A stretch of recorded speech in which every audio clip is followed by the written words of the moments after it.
بسم الله الرحمن الرحيم. الحمد لله رب العالمين والعاقبة للمتقين والصلاة والسلام على نبينا محمد وعلى آله وأصحابه أجمعين. أما بعد فنتابع درسنا من دروس اللغة العربية لغير الناطقين بها من الجزء الثاني. هناك ما درسوي خضرة بعون الله تعالى دوام دهم از کتابی دروس اللغة العربية لغير الناطقين بها، یعنی درسوی زبان عربی برای کسانی که با عربی حرف زدن نمیتوانند. من الجزء الثاني، از قسم دوم. ما از این کتاب دو درس را گذاشتیم، الدرس الاول الدرس الثاني، و هر کدام به خود خاص موضوع یا که موضوعهای داشت. کتاب مثلا موضوع درس یکم ان و بعض اخواتها، موضوع درس دوم از چه عبارت بود؟ لیس، که از اخواتی چه کانه می باشد. درس سیوم نیز بارک الله فیکم به خود خاص چی دارد؟ موضوع دارد. موضوع درس سیوم از چه عبارت است گفته پرسند؟ باید بگوید که اسم التفضیل. فهمیدید؟ موضوع درس سیم چی بود است؟ اسم التفضیل. اسم التفضیل چیست؟ اسم التفضیل اسم یصاغ على وزن افعل وله عدة صور. اسم التفضیل یک اسم می باشد که وی را بر وزن افعلو ساخته می شود. فهمیدید؟ بر وزن افعلو ساخته می شود. وزنش همین طور می باشد. چند صورت ها دارد اسم تفضیل؟ چند صورت دارد، یعنی شکل دارد. صورت به معنا که صورت. یکم ان یکون نکره، ان یکون نکرة و بعده حرف الجر من، یعنی نکره می باشد وقتی که نکره آمد بعد از وی حرف جر را ذکر می کنند، من را. و یستعمل للعاقل و غیر العاقل، در این صورت هم برای عاقل استفاده برده میشد آن را و هم برای غیر عاقل. خب و فی هذه الصورة يكون اسم التفضیل مفردا مذکرا دائما. در همین صورت، در همین صورتی که گفتم نکره باشد بعد از وی حرف جر من را استفاده برده می شود و آن را استفاده برده می شود، استعمال کرده می شود برای عاقل و برای غیر عاقل.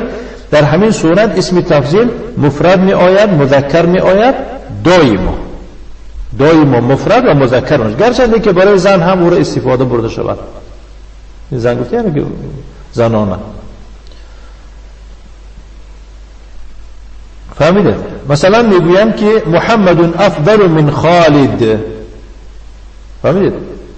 محمد افضل من خالد، یا که فاطمه اکبر من عائشه. خلاص فاطمه اکبر من عائشه. در همین دو مثال بارک الله فیکم شما احمد دادگی باشد،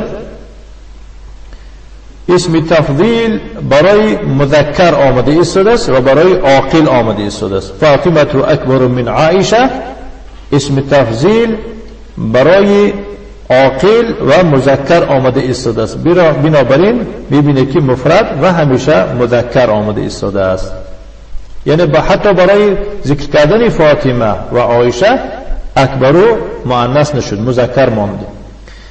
یا میگویند که سیارتی اجمل من سیارتک، نقلیات من از نقلیات تو زیباتر است.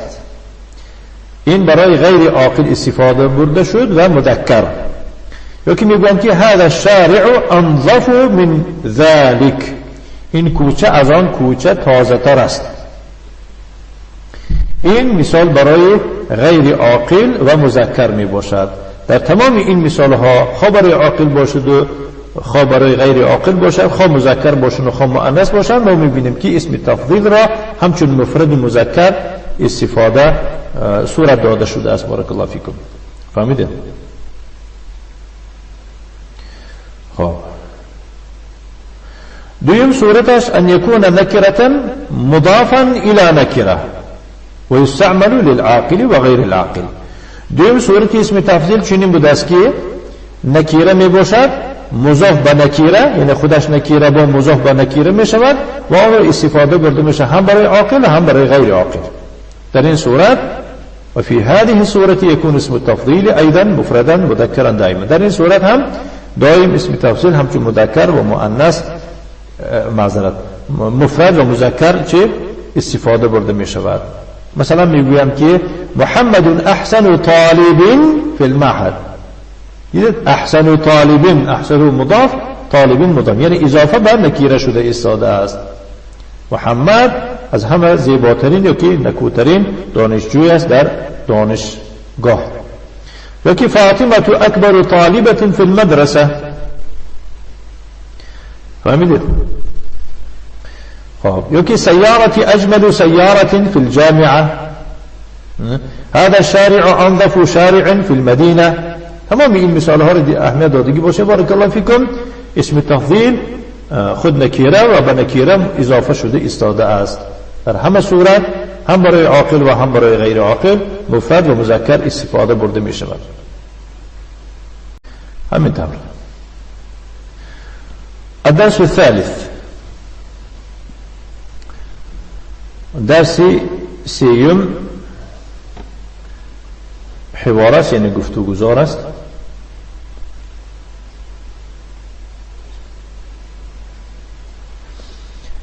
کم طالبا فی فصلکم یا علی. احمد پرسیده ایستاد است که ای علی در صنف شما چند تا دانشجوی است؟ علی یجیب، علی در جواب میفرماید که فی فصلنا 14 طالبا، در صنف ما 14 دانشجوی است. احمد میفرماید الطلاب فی فصلنا اکثر، دانشجویان در صنف ما بیشترند. فیه 19 طالبا، در آن 19 دانشجوی است. یا علی ما اسم الطالب الجدید الذي جاء امس، نام دانشجوی نوی که دیروز آمد چیست؟ علی یقول اسمه اسامه، نامش اسامه است. اسم الف حمزه شقی حمزه،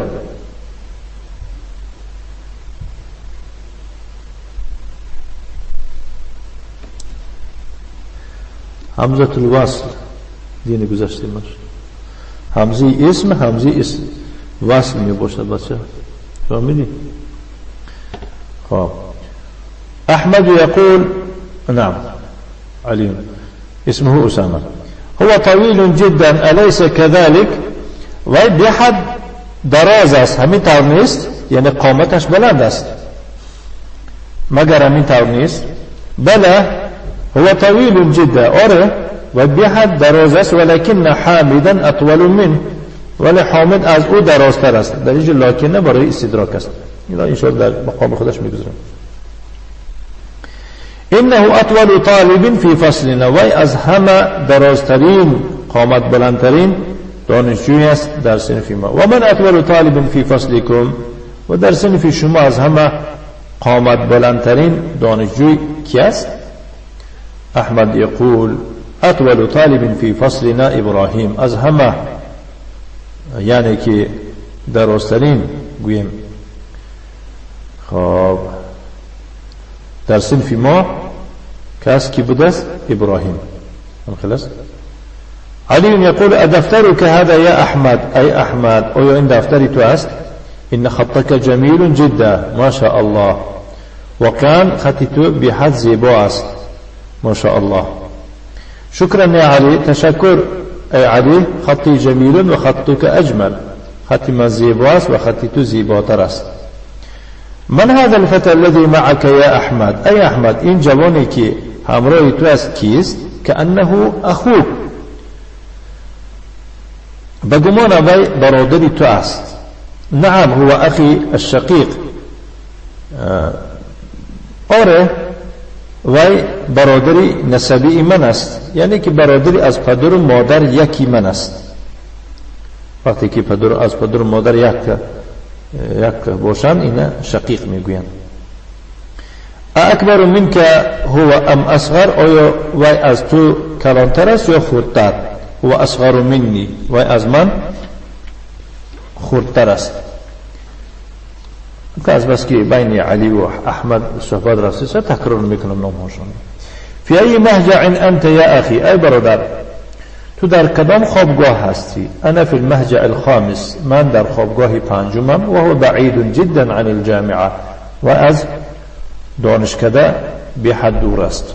انا فی المهجع الثامن و هو ابعد من مهجعکم، من در خوابگاه هشتمم و از خوابگاه شما هم دورتر است. ایهما احسن، احمد میپرسد که کدامش خوبتر است؟ المهجع الخامس احسن، خوابگاه پنجم خوبتر است. فإن غرفه اوسع، چون که اتاقهایش وسیعا، و نوافذه اکبر، و تیریزهایش کلانترند، و مراحیضه انظف، و حاجتخانهاش تازه ترند، و سرور التي فيه اجمل، و کتهایی که در او هم چند زیباترند. تمارين مشقة. أجب عن الأسئلة الآتية، بسؤال هاي زيرين جواب ده. كم طالبا في فصل أحمد؟ كم طالبا في فصل علي؟ من أطول طالب في فصل أحمد؟ ومن أطول طالب في فصل علي؟ بسؤال هاي جواب ده. ضع هذه العلامة أمام الجمل الصحيحة، وهذه العلامة أمام الجمل التي ليست صحيحة. این علامت را در پیش جمله های درست گذار و این علامت را باشد در پیش جمله هایی که درست نیستند. الطالب الجديد الذي جاء أمس اسمه أسامة، حامد في فصل أحمد، المهجع الثامن غرفه أوسع، المهجع الثامن أبعد من المهجع الخامس. کدامش درست است؟ میگید که نعم صحیح، نو درست باشد میگید که لا خطأ.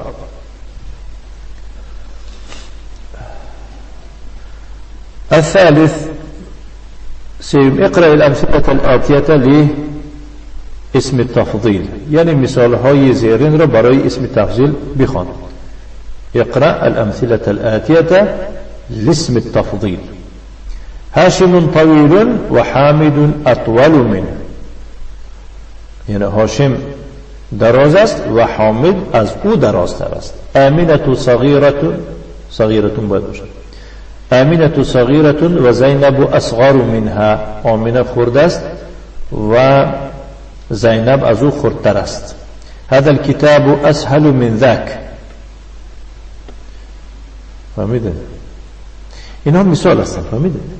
اینها مثال هستند. این کتاب از آن آسانتر است، آسانتر. هذه السيارة اجمل من تلك، این نقلیات از آن زیباتر است. حمزة اکبر منی سنه، یعنی حمزه در سن سال از من کلانتر است. این تمیز است، برای سنن تمیز شده است. هؤلاء الطلاب احسن من اولئک، این دانشجوها از آنها خوبترند. بیتی ابعد عن المدرسة من بیتک، خانه من از مدرسه دورتر است از خانه تو. فهمیدید؟ یعنی از خانه تو را دیده خانه من از مدرسه دورتر است. تا آخر خوانده ترجمه میکنیم. الرابع مشق چهارم، كون جملا من الكلمات الآتية مستعملا اسم التفضيل، یعنی اسم التفضیل را استفاده برده از جمله های زیرین جمله تشکیل بکن.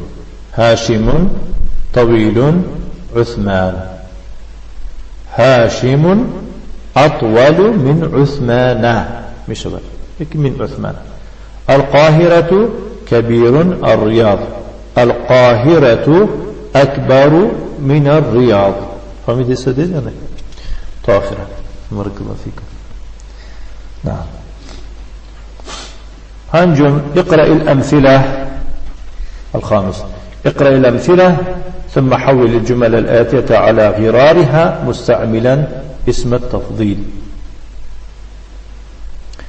مثال ها را بخوان، بعد از آن جمله های می آمدگی را على غرارها، همانند او قرار بده، یعنی رنگی ویها بکن. اسم تفضیل را استفاده برده.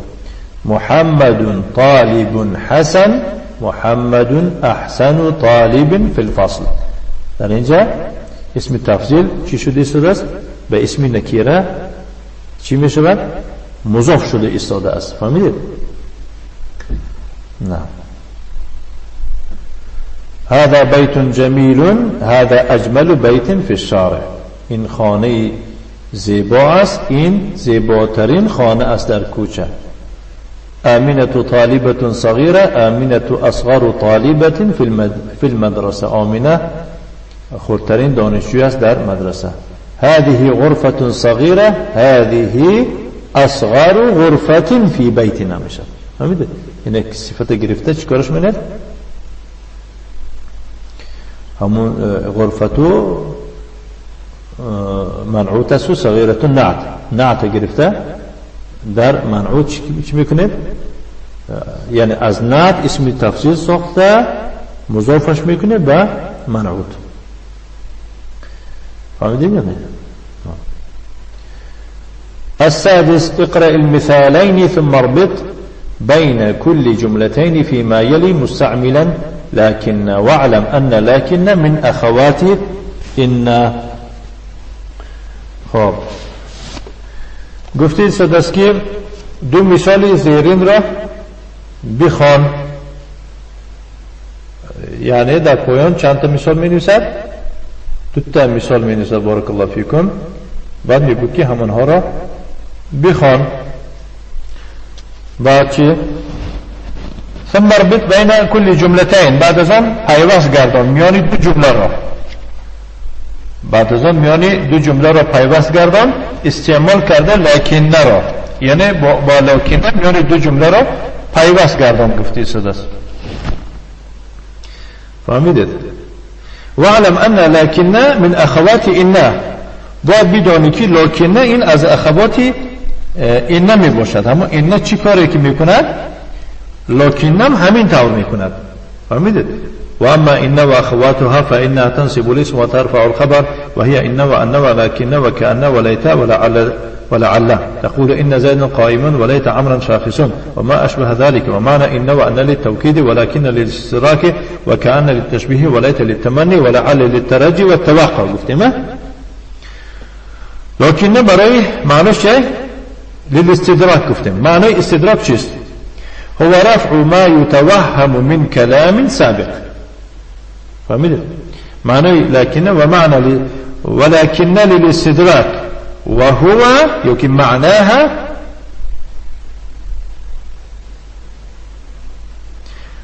وهو رفع ما يتوهم من كلام سابق. وهو رفع ما يتوهم من كلام سابق. یعنی دفع کردنی نیست کردنی آن کلامی یا که از کلامی گذشته، اون یعنی که گمانی را که کرده می شود که از سخنی گذشته. از می لکن پیش یک سخنی می گذارد که در همون سخن چی هسته؟ یک گمان هسته. فهمیدید؟ یک کلامی می گذارد که در داخل همون کلام یک گمان هسته. برای خاطر همون گمان را دفع کردن لکن را استفاده می برند. فهمیدید؟ فهمیدید؟ یک مثال عادی بگویم. میگویم که زید غنی. فهمیدید؟ زید غنی، زید بای است میگویم. نه وقتی یک کس همین کلمه را شنید گمان میکند که دمک چه بای باشد چی بوده است؟ سخی بوده است. فهمیدید؟ زید که بای آدم کلمه بای شنید خیالش که چه سخی است، همین گمان پیدا می شود، خیال پیدا می شود. برای خاطر این خیال از بین برداشتن چی میگویند؟ میگویند که زید غنی لکنه بخیل. زید بای است ولی بخیل است. فهمیدید؟ باید باشه که از تو طمعدار است. فهمیدید؟ بارک الله فیکم. انا من خیلی گفته ایستاد است. همین خواستم بگم. بعد چه؟ نه در عمل مانندی اینه، یعنی اسم نصب میکنه، خبر رفع میکنه. ورم گفتی ایستاد که وعلم ان لكن من اخوات اینه. الطلاب كثير الفصل صغير. بین این دو جمله رو چه بلاکنه پیوست میکنه. الطلاب كثير لكن الفصل صغير. طلبه ها بسیارن ولی صنف معیده است. فهمیدی؟ حامد مجتهد صديقه كسلان.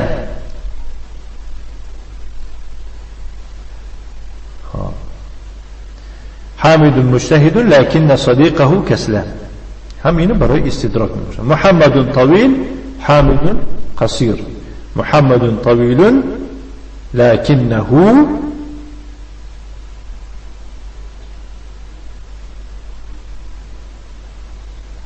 چه؟ نمیخوام میگه.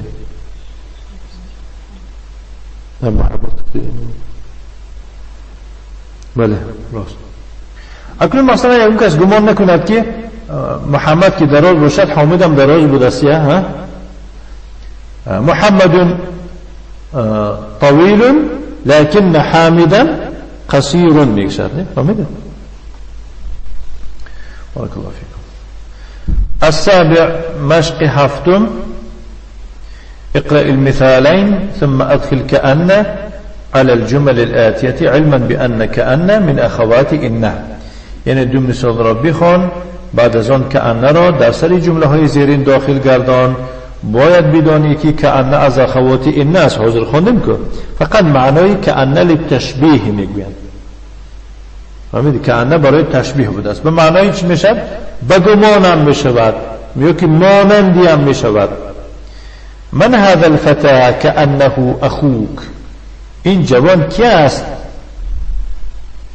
مانندی برادری تو است. فهمیدی؟ یا که گمان میکنم، خیال میکنم که برادری تو باشد.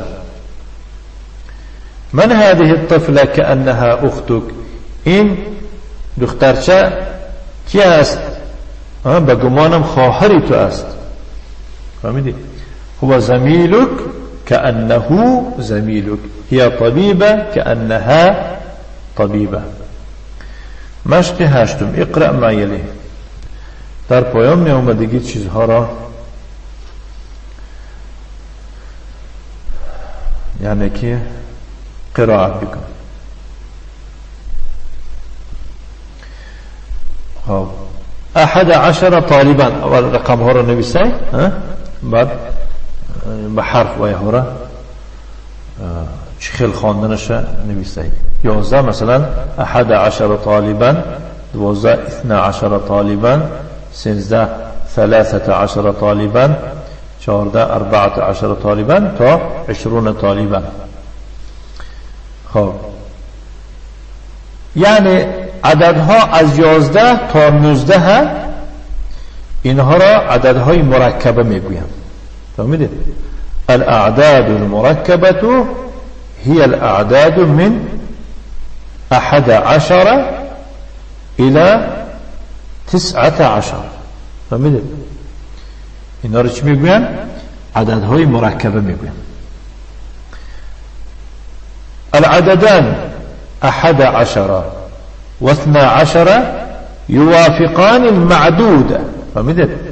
موافقی یعنی همون 11 و 12 موافق معدود می باشند. فهمیدید؟ با کدوم معنی؟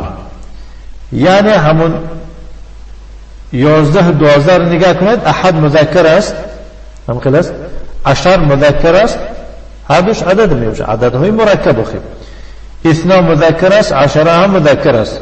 دیدید؟ همین دو تا مذکر. معدوداش نمین مذکر است یا مؤنث؟ طالبان. انا مين قلت يسود است. يعني عدد 11 و 12 موافق به معدود می باشند. والاعداد من 13 الى 19 الجزء الاول يخالف المعدود والجزء الثاني يوافق المعدود. عددها از 13 تا 19 فهمید؟ عددها از 13 تا 19 قسمی اولش مخالف معدود می شود، قسمی دویمش موافق معدود می شود. فهمید؟ یعنی 13 گفتگیم ده 3 طالبان بطالبان موافق است یا که مخالف؟ مخالف است. ثلاثة مؤنثة طالبان چه؟ طالبان مؤنثة چرا یخ کردی؟ مغز سرت یخ کرده خونه که نازی کن نگاه کن دو سر نشون بود. جزء دویمش موافق معدود می شود. جزء دویم گفته اما عشره رو گفته است. فهمیده؟ عشره مذکر است یا مؤنث؟ تو گفت مذکر؟ عشره مذکره یا مؤنث؟ چی؟ طالبان چی؟ بله هم تخمینا لابد گفتی شده نه که خودت نگفتی شدی لابد گفتی شده یعنی که عشره مذکر است طالبان هم مذکر است لیکن مغزی سرت حیران ایستاده است که همین لبای من راست گفت ایستاده باشن یا که نه منتظر من بودن که معلم راست بگوید اگر خرسند میشن منتدار میشن از لباد.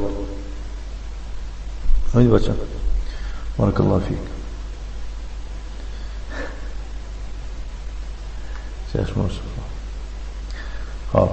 الالفاظ العقود بون لفظ های عقود میگویند. فهمیدی؟ یعنی لفظ های دهگانه میگوین اینها را دست کرد. این سر میشه از 20 20 30 40 50 تا 90 وهي لا تتغير مع المعدود. اینها دیگرگون نمیشوند با معدود. یعنی معدود خود مذکر است خود مؤنث میباشد 20 یا خیل میشد. فهمیده؟ بارک الله فیکم. آیا درست میشود اگر بگیم که جاء 11 طالبا؟ خطا میشود زیرا اینکه 11 نگاه قسم دویمش من چیکار کردم؟ مخالف معدود کردم. من گفتم که ما گفتیم که حاضر قسم یعنی وقتی 11 گفتیم قسم یکم و دویم با معدود یک خیل باید باشد. عندي 12 كتابا عندي 12 كتابا این هم خطا 12 گفتم باید مذکر میشون. خب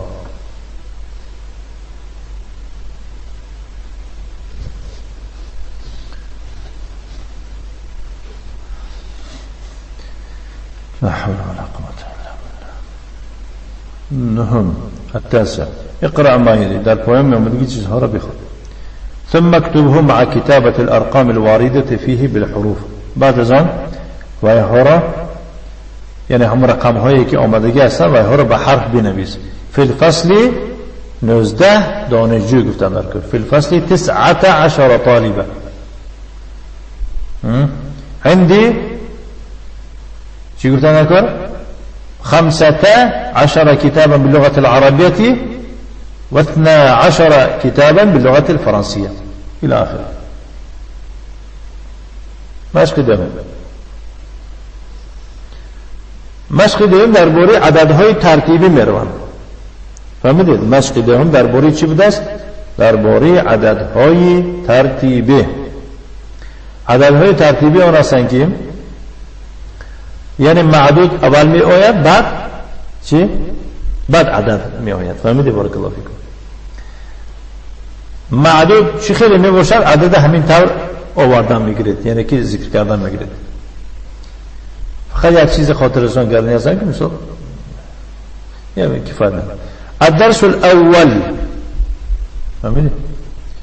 الدرس الثاني الدرس الثالث الدرس الرابع و تا 10 درس از یاد کرده شود.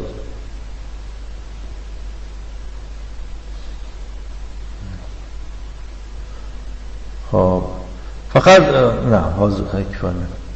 11 مشق اینا را الدرس منعوت میگوین الاول نعت. فهمیده؟ قاعدهشون مخلص. الدرس منعوت الثاني نعت. 11 انعت الأسماء الآتية بالعدد الترتيبي المشتق من العدد المذكور أمام كل واحد منها. یعنی اسمهای زیرین را با عددهای ترتیبی که از عددهای ذکر شده در میان قوس آمدگی هستند گرفته چیکار کردن در کار؟ نعت کردن در کار. یعنی الیوم در روبروش در بین قوس 8 آمده، یعنی روزی 8م. الیوم الثامن فی السنة 4 آمده است، در سالی 4م گفتن که فی السنة الرابعة می شود. در پایان گفتی است که پایان اندر الاول مؤنثه الاولى، نقول الطالب الاول والطالبة الاولى. همین طور میگیم اگه طالب باشد الاول، طالبه باشد الاولى.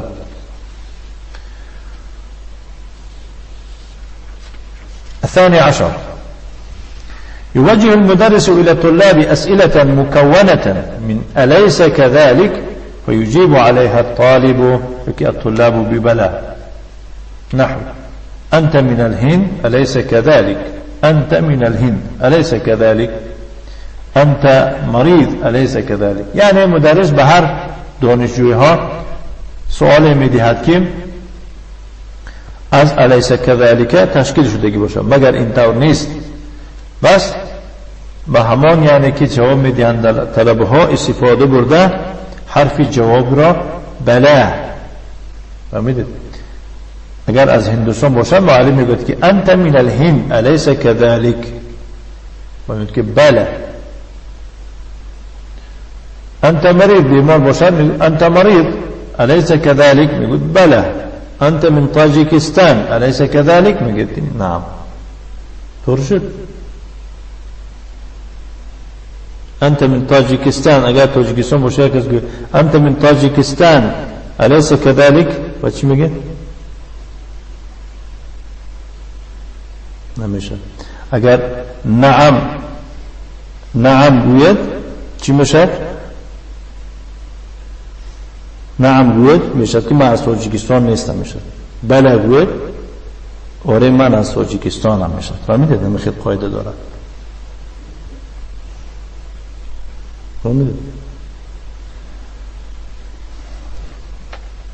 سنزهم ایهما، کدام از آن دو؟ يشير المدرس إلى طالبين ويقول هذان طالبان أيهما أطول. مدرس به دو دانشجوی اشاره کرده میگوید که این دو دانشجوی هم کدامشان درازتر است. و الى کتابین، و به دو کتاب اشاره میکند و میگوید که هذان کتابان، این دو کتاب. ایهما اجمل، کدامشان زیباتر است. ما هكذا. الكلمات الجديدة كلمة هنا مهجة خوابگاه جمعش مهاجه، کوكب ستاره جمعش كواكب، سيارة نمیشه سيارة. واسع وسع، فريق گروه جمع فرقاء، شقيق برادر از پدر و مادر یک جمعش اشقاء. ثمن نرخ، عالم جهان، شهیر مشهور، شهر ماه جمع شهور، لاعب بازنگر جمعش لاعبون. في المنام در خواب إني رأيت 11 كوكبا، يعني في المنام در خواب دیده سیم خلاف. الازهر، ازهر يعني دانشکده اسلامی ازهر که در مصر عرب است. این است. بارک الله فیکم. درسی امروزی ما درسی سیوم از کتاب دروس اللغة العربية لغير الناطقين بها قسم دوم. نكتفي وصلى الله وسلم على نبينا محمد وعلى آله وأصحابه وسلم تسليما مزيدا، والحمد لله رب العالمين.